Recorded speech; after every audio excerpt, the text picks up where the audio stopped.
Oi, gente! Hoje a gente vai falar da independência da América Espanhola. Sem enrolação, vou logo direto ao ponto, então tudo bem rápido. Bom, para começo de conversa, a gente tem que saber que a independência da América Espanhola teve as suas influências. No caso, uma das principais influências foi o Iluminismo, que foi tendo sua ascensão lá na Europa e foram vendo aqui, pegando o modelo do Iluminismo. Também a queda do absolutismo foi um ponto importante para que as Américas, né, espanholas, elas pensam assim, nossa, a gente devia fazer o mesmo, né? Vamos fazer o mesmo que eles estão fazendo, que se eles conseguem, a gente consegue também. Então vamos ter que fazer isso. A independência da América Espanhola, ela foi movida pela elite. Por quê? A independência dos Estados Unidos foi em 1778. Logo após veio a independência do Haiti, que foi movida por escravos.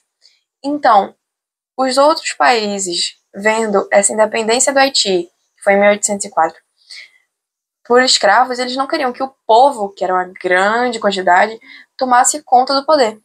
Então a elite tomou a frente para buscar essa independência para que não ocorresse a mesma coisa que aconteceu no Haiti. Além de que os Estados Unidos também teve uma grande influência, porque eles queriam aumentar o mercado deles, então eles ajudaram e influenciaram a independência na América Espanhola.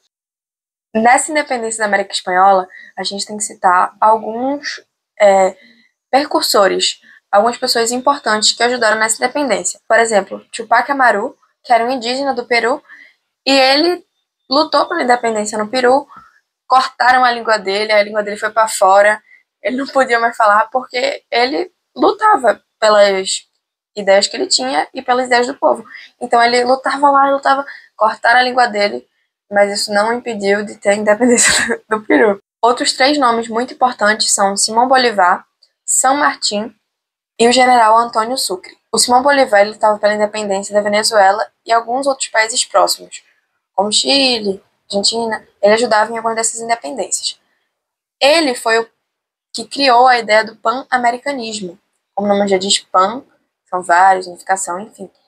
E ele queria que a América em si fosse um conjunto só, fosse um país só, que não tivesse sido fragmentado.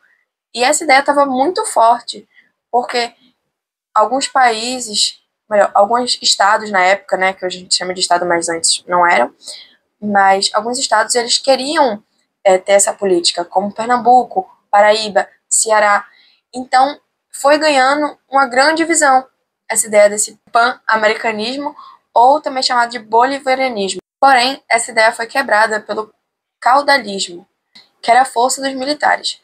Alguns militares na época, regionais, eles ditavam e davam empregos, muito parecido com o coronelismo do período aqui do Brasil, que eles eram donos de terras, davam trabalho, davam seguros, assim, você vai ganhar tal coisa se você ficar aqui, não sei o quê.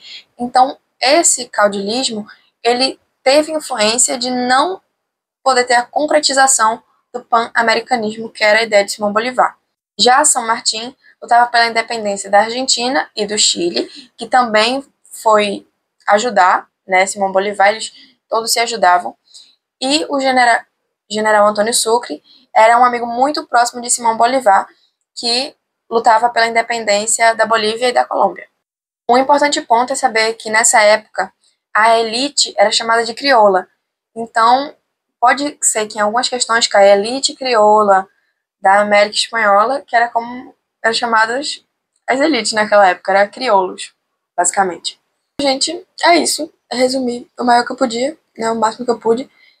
E não tem muito mais o que falar da América Espanhola. Agora a gente vai pro próximo vídeo, o resto do assunto de história. E vocês vão ver já já. Agora a gente vai falar sobre a independência do Brasil e os movimentos de abolição da escravatura. Então vamos pro vídeo. Antes da gente saber como foi a independência no Brasil, a gente precisa entender os motivos e como foi se passando durante a história. Porque a independência do Brasil não é algo como muitos dizem que foi o grito de independência e morte, não sei o quê, de Dom Pedro I. Não. Foi um processo histórico que foi se perpetuando ao longo dos anos e que, no fim, teve esse processo emblemático do Rio Ipiranga, né, do grito no Rio Ipiranga. O primeiro ponto é o bloqueio continental por Napoleão Bonaparte.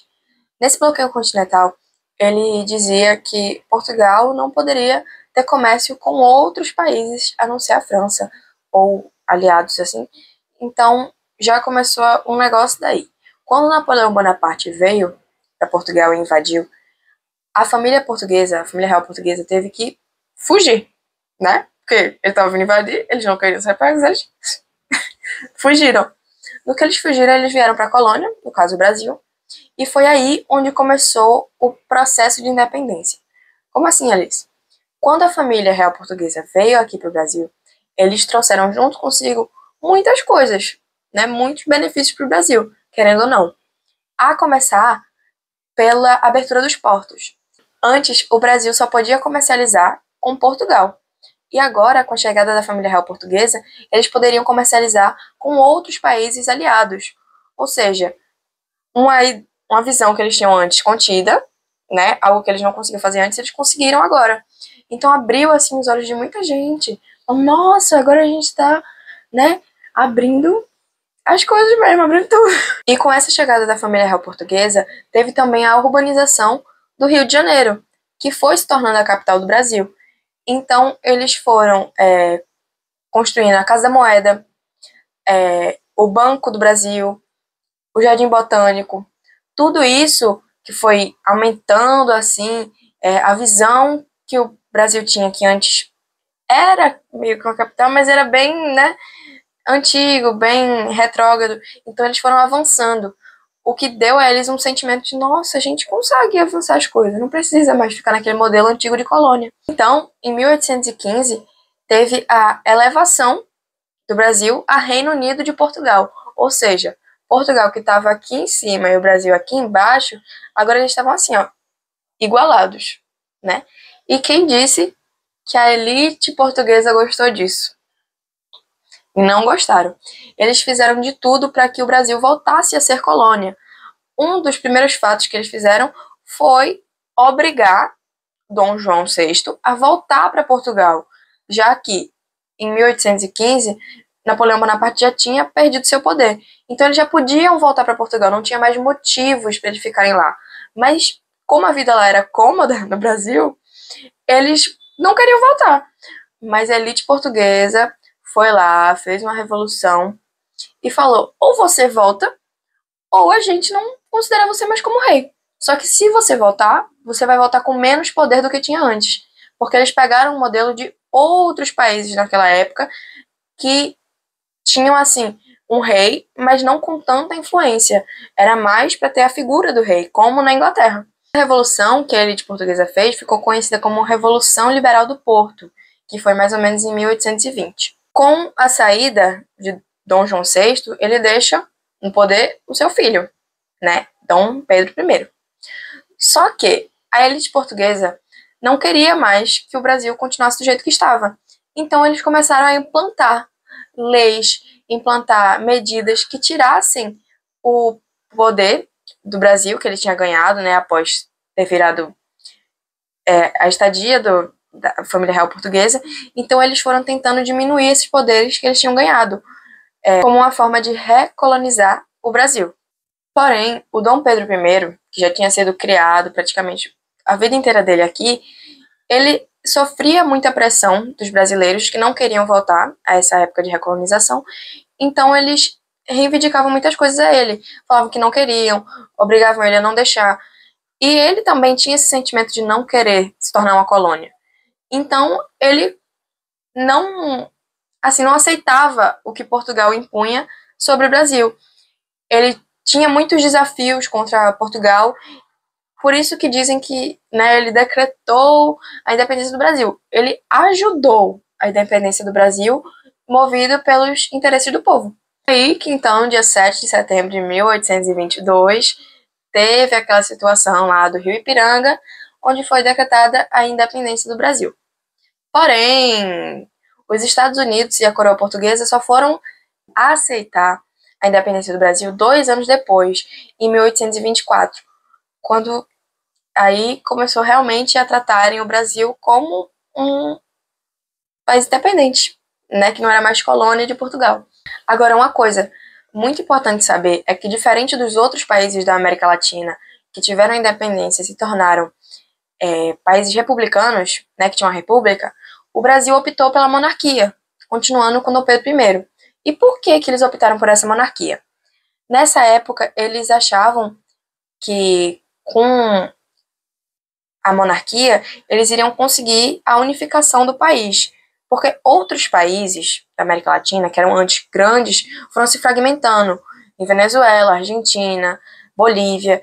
Então, eles não queriam isso. Eles queriam a unificação do país. Nessa época, a visão dessas pessoas, por exemplo, a Revolução Pernambucana, é algo que mostra que eles não tinham um reconhecimento de nação brasileira. Eles tinham, assim, pernambucanos, baianos, né, gaúchos, e era só isso, mas eles não se achavam como uma coisa só. Eles só estavam lutando juntos pelo interesse de destruir a coroa portuguesa, que não tivesse mais essa colônia. Então, eles continuaram com essa monarquia na ideia de continuar a ter o país unificado, o que quase não deu certo, porque no segundo reinado teve uma queda assim, eles ficaram meio... Mas quando deu início mesmo do segundo reinado, eles voltaram a essa ideia de unificação, e hoje se constitui o país do Brasil, assim, grande, comparado com os outros que tem na América Latina. Ainda nesse contexto da independência do Brasil, veio logo após, né, no jeito de dizer, mas um tempo depois, veio a abolição da escravatura, né? A abolição da escravatura foi influenciada, assim como as outras, independência e tudo mais, foi influenciada pelo iluminismo e também pelos Estados Unidos. Na época, né, 1963, se não me engano, os Estados Unidos eles já tinham tido a abolição da escravatura. E eles não queriam mais que o Brasil tivesse esse modelo, né, de escravização. Então eles forçavam o Brasil a reivindicar isso, que não tivesse mais, que eles só iriam manter o comércio se o Brasil tirasse, né, essa ideia de abolição da escravatura, mas ainda era muito presente pela força da aristocracia, que era, no caso, as plantações de café em grande escala, cana-de-açúcar. Então, eles queriam ainda ter os escravos justamente para conseguir ter essa manutenção dessa aristocracia. Porém, né, com essa pressão dos Estados Unidos, eles tiveram que mudar algumas coisas, né? Tiveram que fazer umas alterações. A primeira alteração foi a Lei Feijó, que foi a lei conhecida como Lei para Inglês Ver, que eles diziam que não ia ter mais escravidão, que tinha acabado, porém, debaixo dos panos, eles ainda continuavam com a escravização. Então, depois de um tempo, né, os ingleses ficaram sabendo, a fofoca foi rolando, e eles falaram, não queremos isso. E foram lá e criaram a Lei Bill Albert, que era uma blitz no mar. Todos os navios que estivessem passando da África para o Brasil e trouxessem escravos iam ser afundados. E nisso teve teve uma queda considerável, né, não completa, mas abaixou um pouco a questão dos escravos. E muitas das pessoas que levavam esses escravos escondidos e eram pegos, eles jogavam, amarravam um metal no pé dos escravos e jogavam tudinho no mar. Isso para que eles não fossem pegos e fingissem que estavam levando especiarias, comidas, enfim, qualquer coisa que não fosse os escravos, para que eles não fossem presos. Logo após essa lei do Bill Aberdeen, que foi uma lei inglesa, veio a lei brasileira, a Lei Eusébio de Queiroz, que decretava o fim da escravidão no Brasil, que não podia mais ter o comércio de escravos. Claro que uma grande parte, né, dessa escravização foi diminuída, porém ainda tinha a presença de muita escravização no Brasil. Algumas pessoas ainda faziam a escravização no Brasil, só que não tinha uma fiscalização. Eles decretaram essa lei, mas não chegaram a fazer a manutenção do Brasil, para realmente ter o fim da escravidão. E aí, logo após essa lei Eusébio de Queiroz, veio a lei do ventre livre, feita por Rio Branco, que dizia que todas as crianças, a partir da autorização daquela lei, seriam livres, em visão do Brasil. Mas era uma lei muito mal feita, porque os pais da criança ainda seriam considerados escravos. Então, como é que uma criança recém-nascida ia poder se criar sozinha no mundo? Né? Não tinha como. E aí, além dessa lei, tinha uma outra lei que até os 8 anos de idade, a criança escravizada ela tinha que ficar no poder do proprietário, né? Do engenho lá, da Casa Grande. Então, eles acabavam que tiveram essa lei, algumas crianças conseguiram se libertar, mas outras, né? Não tinham como, ficaram lá sendo escravizadas pelos senhores. Logo após essa lei do ventre livre, veio a lei do sexagenário, que dizia que os escravos, a partir dos 60 anos, eles podiam ser libertos. Porém, os escravos não chegavam a essa idade, né? Como já era sabido. Era um trabalho árduo, muito difícil, não tinham alimentação correta, então eles não conseguiam chegar a esses 60 anos de idade e eles tinham que ficar lá sendo acometidos, né? Alguns desses escravos não tinham certidão de nascimento, então não podiam comprovar que tinham completado 60 anos. Raros eram os casos de pessoas que completavam 60 anos nessa época. Então eles ficaram no impasse, assim. E os poucos que eram libertos, eles não tinham direito a nada. Eles ganhavam o quê? Eles eram libertos, mas não ganhavam um seguro que ajudasse na inclusão social. Então eles acabavam voltando para esses senhores de engenho, pedindo para ficarem lá nas lavouras, seja onde for, porque eles não tinham onde ficar. Eles eram libertos, mas libertos para onde? E eles iam fazer como? Além da questão do preconceito, tinha também a questão de eles não terem lugar para ficar, não tinha nenhuma ideia de onde ficar, como ficar. Aí então, depois de todas essas leis, em 1888, a princesa Isabel assinou o decreto da Lei Áurea, que, né, falava que todos os escravos eram libertos, papapá, papapá. Ajudou?